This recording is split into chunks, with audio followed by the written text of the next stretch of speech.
First Alert Defender is powered by Kentucky's Touchstone Energy Cooperatives.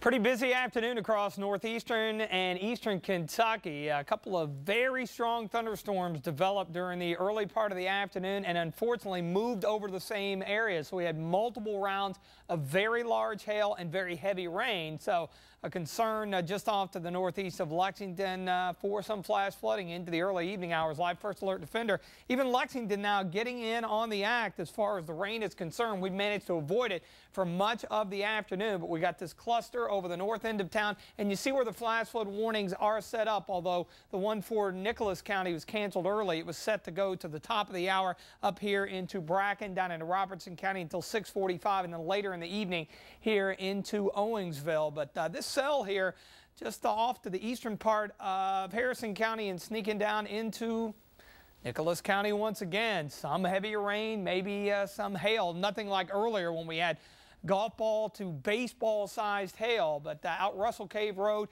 out Paris Pike, some intense rain here on the northeastern side of Lexington, and out Old Frankfort Pike and Leestown Road, and up towards Spindletop there, Ironworks Pike, a similar situation.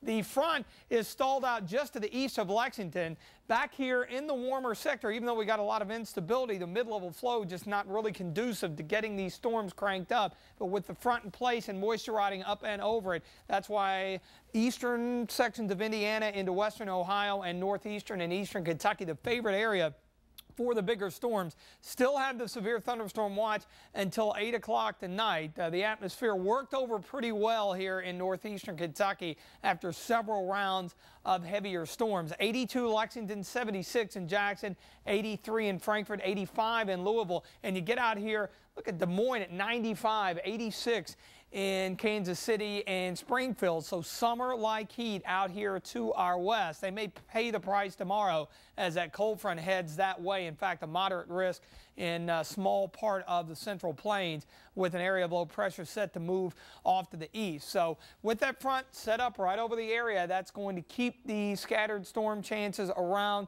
This evening should begin to kind of wind things down going into the day tomorrow as that one low lifts into the upper Midwest. So waking up tomorrow morning for the morning commute, the front is still in place. It will be mild to warm by noon, probably still fairly quiet, comparable to what we had today. I don't think the coverage will be as much tomorrow, but still looks like there will be the possibility of a few isolated to scattered storms into tomorrow afternoon. Most everywhere should be well into the 80s once again. So summer-like warmth, it's going to stick around for a few more days. Now, eventually, by Friday, that cold front is going to come in here. It looks like the coolest air. It's going to take a few days to get here.